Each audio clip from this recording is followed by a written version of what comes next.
उल्हासनगरमध्ये महानगर गॅसच्या वाहिनीमधून गॅसची मोठ्या प्रमाणात गळती होत आहे.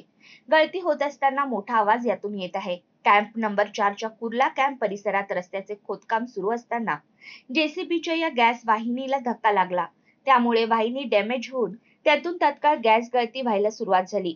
या गळतीची माहिती मिळताच अग्निशमन दलाच्या कर्मचारी घटनास्थळी दाखल झाले आहेत. मात्र या घटनेमुळे परिसरातील नागरिकांमध्ये काही काळ भीतीचे वातावरण निर्माण झाले होते.